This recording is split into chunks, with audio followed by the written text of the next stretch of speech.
All right, hey, this is Jeremy Doherty with Tacit Intelligence. To my left is Brian Doherty of Tacit Intelligence, and to my right is Dr. Michael Meinhardt of Tacit Intelligence. We wanted to take today just to kind of make a simple us to you explanation video of exactly what the invention that we've done, just to keep all the frills and fancy stuff out of it and bring you raw, real material to explain one of the biggest problems that we've found between these two gentlemen over almost 50 years working within the DoD, Department of Defense world and technology and cybersecurity, and seeing what all's out there, what's been a big problem that we could solve. So in 2017, this project was kind of launched off the ground to figure out how to make a fuel cell that could actually take whether it be a drone or what have you, to the next level. Because we found the biggest common denominator are actually two things. Number one being flight time, or battery, for better lack of a better word, battery length. And one of the examples that I had from the very beginning was a drone, for example, that, and depending on payload, yes, there's a million variables, but a typical drone might fly 24 minutes on a full charge. With this fuel cell, we're more looking at the 8-9 hours of flight time. And what's the biggest concern out there of any kind of battery, or whether it's, even if it's a car, Tesla, what have you, is they're flipping dangerous. Yes, you know, that's, people don't realize one of those fuel cells or battery, as again, for just lack of a better word, is they're huge. And they're super volatile. I know there's been news stories. I'll try to grab a clip to put in here for you to see that we saw there was a crash in Texas, for example, that it took the fire department more than 4.5 hours, from what I read, to put out the fire, because every time, and this is from a Tesla crash, every time they would get it extinguished, it would reignite from the fuel cell. So two big problems. So we've got safety, which that would be number one for across the world, and environmentally safe, because what's invented here is inert. And I'm going to let these gentlemen explain more about that. I'm not a scientist by no means, but it's just a really cool thing to have something that lasts a lot longer. So the tooling is in use is much better. As well as being safe. So, guys, what are some of the big things that you see, or how did you who wants to go first? Hey, Brian, The concept came, Mike and I, like Jeremy said, we saw numerous use case scenarios for this. Lithium ion batteries, the majority is what the majority of people use out there. Very dangerous to produce. Very environmentally unsafe. One of the biggest things here is everybody's going green, right? We get that. So our goal was to find solutions to two problems. One is runtime from a conventional battery. A lot of problems there. Most of them are disposable. A lot of people don't recycle. It's just a fact of the matter, so they end up in landfills. They're expensive, they're dangerous to produce, they're dangerous to use, especially in the case of lithium. It's very volatile. You can YouTube, different videos of cars burning. It's violent. That's problematic, and from the military perspective, it just compounds that problem. Safety is everything in the military, believe it or not. But the flight time thing, Mike and I have done a lot of work with drones over the years. Our problem we continually ran into was flight time. So we set out to find a solution to this. That solution is now our solid state fuel cell. How long does it take for like a regular, whether it's any kind of a drone battery right now? I always use drone fuel cell just as an example. How long does it take for one of those? Let's say it's a standard drone fuel cell. How long does it take for one of those to charge? For a quad-copter, about 8 hours. Right, If so it's completely depleted, which you can't deplete because it'll ruin the battery. So it's usually around 20% on the charge you keep it at, and then it takes about 8 hours to charge up one. Now I know they come out with rapid charging, but the same thing, you deplete your cell a lot quicker that way by using a rapid charger. On a long charger, like I said, 8 hours, and then you don't get the full flight anyhow. Because So if we have our fuel cell in that exact same format, that same size for a Right. drone, how long does it take for the recharge on this? As long as it takes to disconnect the fuel module, the actual secret sauce. Like a cartridge? yeah, It's a cartridge. cartridge. Okay. Plug the next one in and you're off and Yeah. running. Yeah, so you can have multiple cartridges if you deplete them after 8 hours. So then you So just seconds. Yeah, just land it. It's got 2 clips. You unclip it, push it, take out the old cartridge. You send that back in for refurbishing. Put the new cartridge on it. And you're off and Right, running. and we've also designed it such that you can send those cartridges in. Think of your grill on your back patio. You got a propane tank. It's empty. You take it to the fill wherever they sell those tanks. You trade it in, bring the other one. These you would be able to recycle. Same concept. Same Same concept. concept. Which Then- makes things much more cost effective, especially if they're out of power. Absolutely. No electricity access. No. Absolutely, Right. and that's a big thing right there. You have to be able to plug that into a electrical source to charge those lithium batteries. Yeah, and if you're out in the desert, like a lot of military operations have been, you don't have anything unless you're on your Humvee or your LAV. But even then, you've got different power sources. So you Or have they're to- running large generators That's that are right. easy to be Yeah, detected you out. can detect it. So But some poor soul's got to carry those batteries too, and the weight adds up Yeah. on your back. So if I were looking at a Tesla car, for example, or any electric car, where, those batteries, I've seen, a friend of mine has one, I've seen those. Those are 200-300 pounds just for that fuel cell. Yes. If I were willing to do the same, they'll run, usually an average, his will run normally 300 miles on a charge. Right. Okay, if we put even half the size of our fuel cell in the same vehicle, where do you believe that 300 miles would change to? I mean, do you think maybe they might get an extra 100, 200, 300 miles? I think we would probably double that from what we've seen with the smaller batteries. Because of the payload. Because of the payload, the weight, Right. and also the efficiency of our fuel cell versus liquid hydrogen or gaseous hydrogen, which a lot of these fuel cells use. Right. You have a lot of loss that went across the membrane to create the electricity with a gas, where ours it produces the gas and goes across immediately, rather than having to store that in a storage tank waiting for that. Oh, so it can be a lot smaller. It is a lot smaller. Yeah. So we're a lot safer, Yep. we're lasting longer, Yep. and a lot smaller, which takes the weight down of the vehicle, which probably adds a lot more even to the distance it can go on. Oh yeah. Absolutely. On Yeah. one charge. Do they have to go set at a station somewhere? And No. like, Derek tells me, they have to set for an hour at a station to recharge up. No, you could Yeah. pull into a station, if have our cartridges there, they could just swap out the cartridge and continue Or on. have a spare. Have a a person spare. can have Yeah, extra they could actually have a cartridges with spare them. in there because of the weight difference. And where do you think, as far as life expectancy of the main fuel cell, not the cartridge, but Right. the main fuel cell?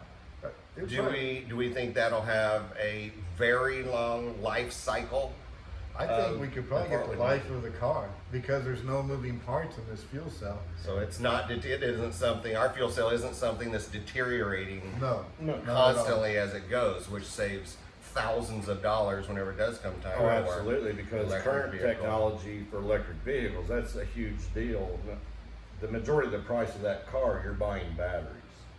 True. I've read some articles that state 80% of the cost of that vehicle Wow. is for those batteries. yeah. It doesn't surprise me. Even if you buy a common household drill that's a battery powered drill, Right. sometimes they'll practically give you the drill. Right, It's the a battery yeah. that costs. If you go to buy a battery, so it's like much. $60-$70. You only paid $80 for the drill. And it's going to last Yeah. no time in at the all. case of these cars, I don't know what the standard life expectancy of those batteries are. I want to say 5 years, around that time. Let's say it's 5 years. Okay, every 5 years you got to change those batteries. Number one, you've got to dispose of the old batteries. That's problematic. Number two, they're extremely expensive. So there are a lot of factors, negative factors here. Right. Hopefully they're recycling those who know. Well, People are, seems like part of the world just won't take the extra recycle step because it costs money Sure. or Right. and sometimes it's just extra work. But we're humans, you know. Yeah. In a perfect world, sure, they would have a recycling mandate. Yeah, but So- it's more to the fact that they don't recycle, because I got a lot of drone friends on the chat that they just poke a hole in the battery cartridge and pour salt water on it to neutralize that lithium battery, and then they throw it in the dumpster. Which again is extremely volatile. yeah. If they Don't, mess up, don't don't go do it. poking Don't go do holes in that. your batteries. Don't do that. Please don't do that. Holy cow.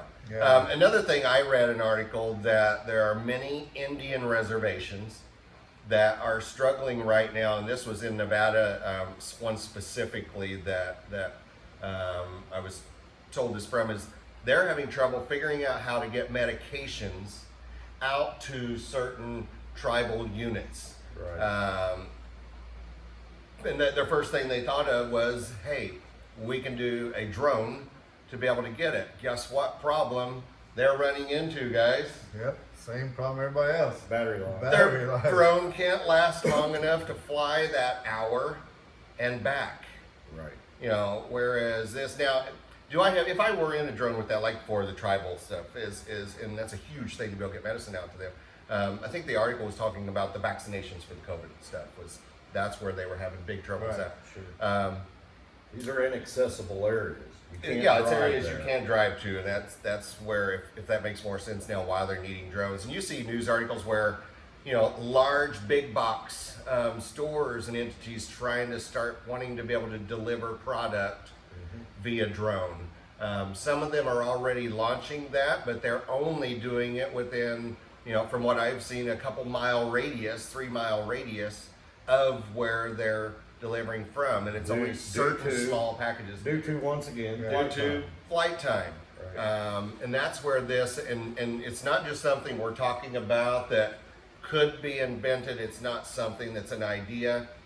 We were just issued full utility patent, completed, issued a few weeks ago, and we're super pumped about it. That's part of why we kept it all kind of secret until, because as you can imagine, something like this, it's a game changer for many different things, whether it's for a drone, for a car, for guys, can this be used in an airplane? Do they use large fuel cells in airplanes? Anywhere you need energy, it can be utilized. I mean, Wow. the sky's the limit. There's so many use case scenarios for this. It's incredible. Another big thing worth mentioning while it's fresh in my mind is the scalability of this.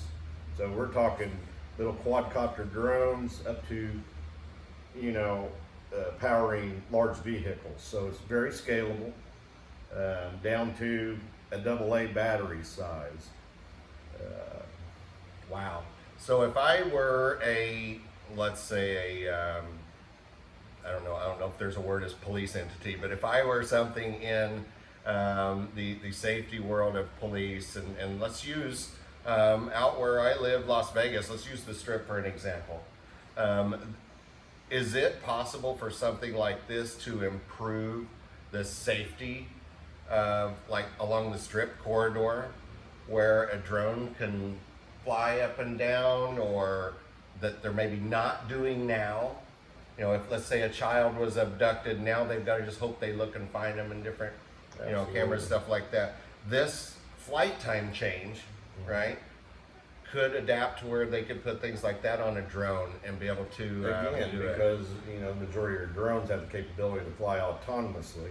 So a lot of them are line of sight right now, but autonomously you could go out, the sky's the limit. Right, and you You know, could add to the miles and necessary sensors too to detect something like that. Absolutely. So they just have beyond the sensors camera, on them to be able to stop Right. people from hitting things. Right. Right, and those sensors Or- require battery power, which Battery power. decreases right now if you're using the famous Chinese drone. You know, you add a camera to it, infrared and all that, that flight time drops from 27 minutes down to 12 or 15 minutes. Because of the weight. Because of the weight, and also, once again, the battery can't handle that draw from all the different electronics you can add.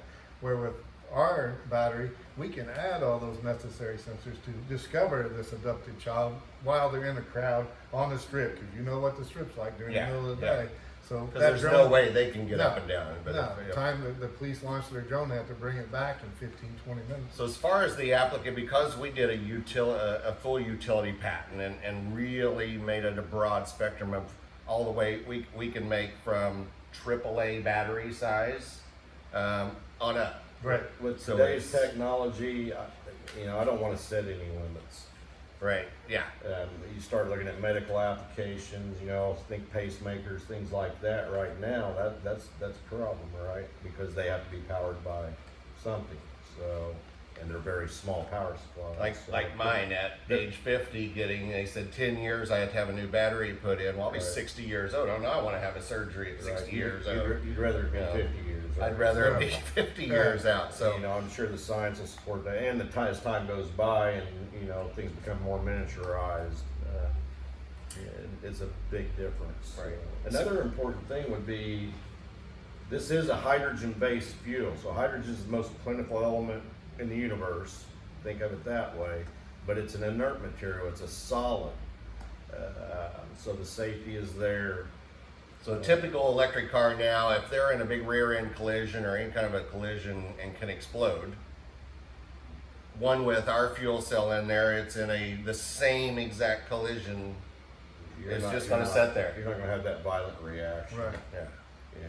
Like you said, your example of the one in the news here recently, I forget how many gallons of water the fire department put on that thing. It was 35,000 gallons. It was something unreal enormous. amount. Before they figured out that water wouldn't put the fire out, and they contacted the manufacturer, and the fire department finally got it under control. Wow, everyone in the crash, nobody survived the crash. So It's a violent chemical reaction.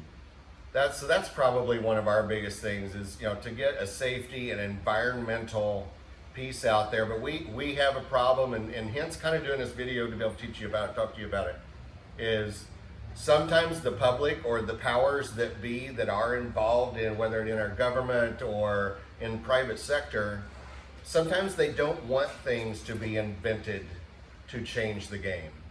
And so, we reach out, I've been reaching out to some, and this is prior to the full issue of the patent. I kind of got laughed in the face and saying, well, you can't do that. I said, listen, our own patent attorney laughed and said, you guys invented the freaking light bulb. Yep. So, Yeah. So, no, we're not setting in some lab. We're not in suits and ties. That's not what we're about. We're about taking all our focus on safety and keeping things environmentally safe and innovating to where, think about it.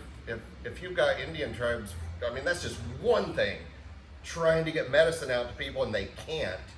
This is a game changer if it saves one life. So hopefully this will get a little bit of an attention.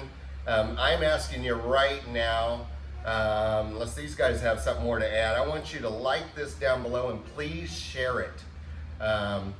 Share it. If nothing else, for the safety, so there's not another car crash and explosion and fire that people will take 4.5 hours to be able to put out in Right. 35,000 gallons of water or whatever exactly it was. But again, I'm going to, within here at the end, I'm going to put a fancy picture of our patent that we're beyond proud of, and that is that's the biggest scrutiny an invention can go through is the U.S. Patent Office. Yes. We I'd learned. like to add, and I don't mean to insult anyone's intelligence out there, but the government doesn't issue patents for items that do not function as advertised.